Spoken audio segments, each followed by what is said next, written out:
A luz do aquecedor elétrico. A ignomínia.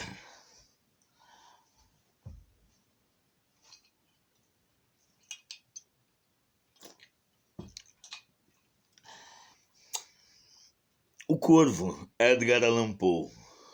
The Raven, versão cucaracha English Vincent Price Style 3.0 bêbado.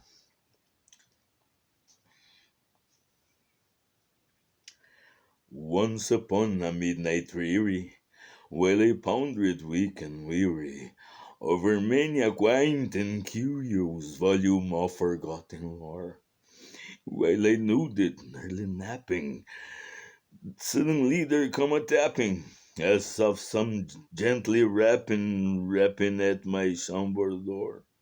"'Tis some visitor," I muttered, tapping at my chamber door. "Only this and nothing more." Ah, distinctly I remember, it was in the bleak December, and each separate dying amber rugged ghost upon the floor. Eagerly I wished the morrow, vainly I sought to borrow from my books her seed of sorrow, sorrow for the lost Lenore, for the Aryan May radiant maiden, whom the angels named Lenore, nameless here forevermore.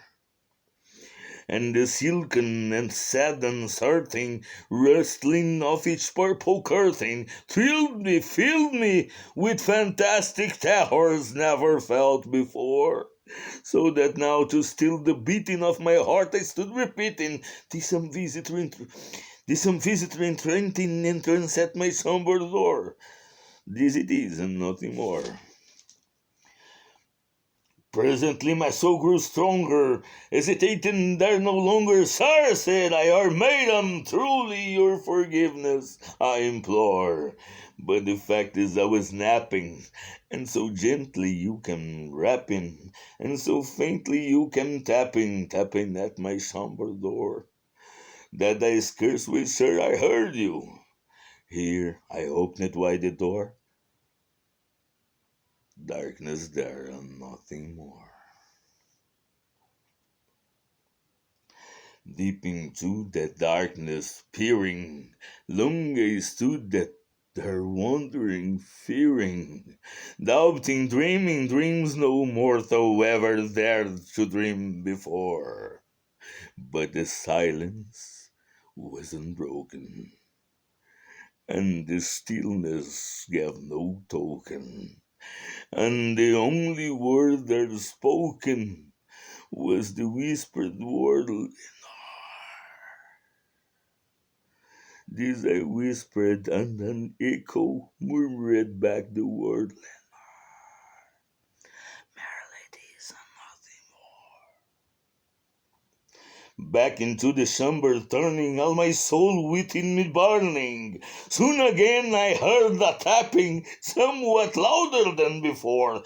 "Surely," said I, "surely that is something at my window's lattice. Let me see, then, whether it is, and this mystery explore.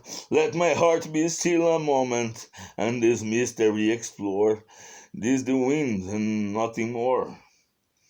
Open here I flung at the shutter, when with many a flirt and flutter is there stepped that I stately raven of the saintly days of yore. Not the least obeisance made he, not a minute stopped or stayed he.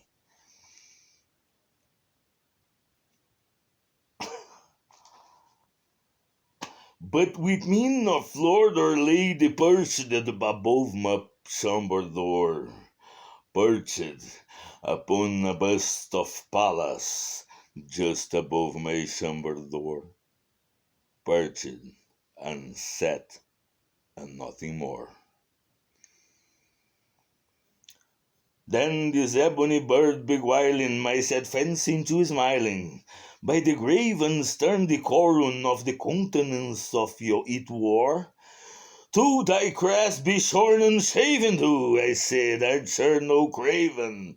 Ghastly green and ancient raven, wandering from the nightly shore, tell me what the lordly name is on the night Plutonian shore?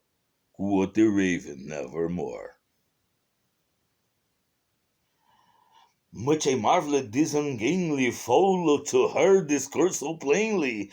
Through these hands were little meaning, little relevancy bore, for we cannot help agreeing that no living human being ever yet was blessed with seeing bird above his chamber door, or beast upon this culprit bust above his chamber door, which such name is nevermore.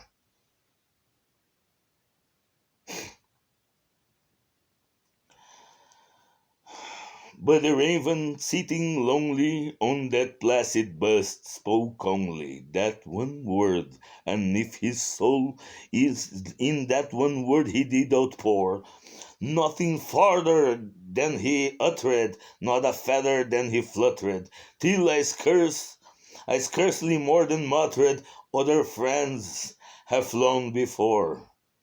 On the morrow he will leave me, as my hopes have flown before. Then the bird said, nevermore. Startled that the stillness broken by reply so aptly spoken, doubtless, said I, what it utters it is only stock and store, coaxed from some unhappy master, whom unmerciful disaster followed fast and followed faster, till his songs are burden bore, one burden bore, till the dirges of his hope that melancholy burden bore, of nevermore. But the graven will beguiling all my sad soul into smiling.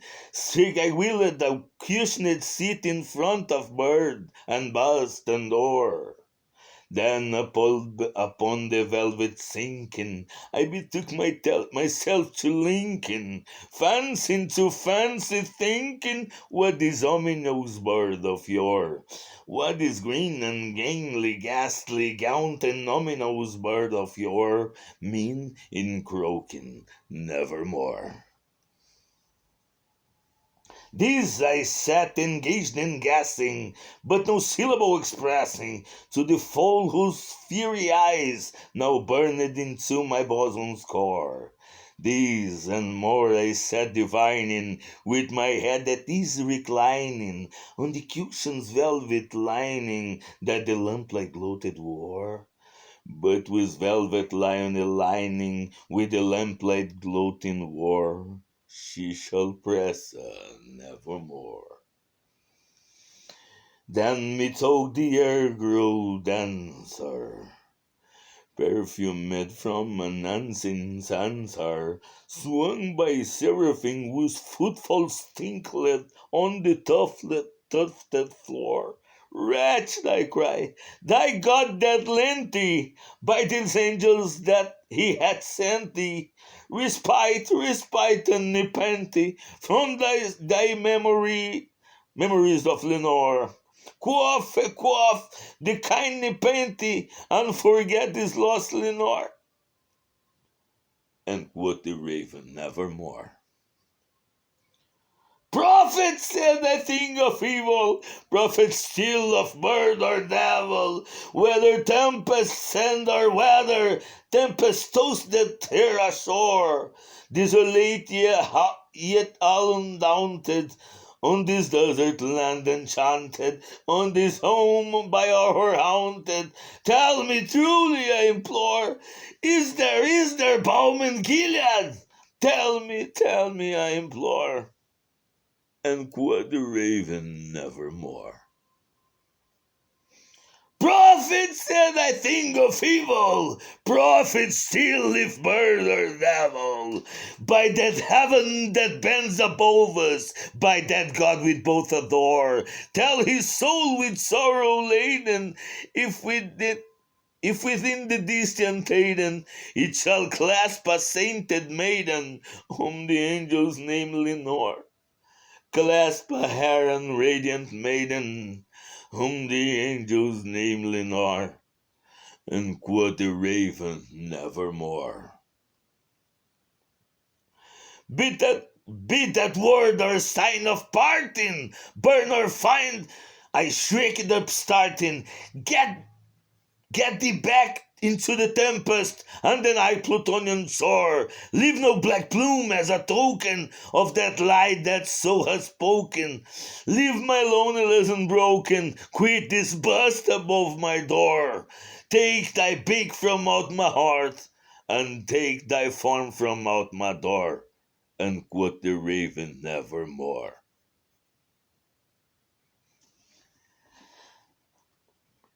And the raven, never fleeting, still is sitting on the pallid bust of Pallas just above my chamber door. And his eyes have all the seeming of a demon's that is dreaming, and the lamplight warweed streaming through his shadow on the floor. And my soul from out that shadow that lies floating on the shore shall be lifted nevermore.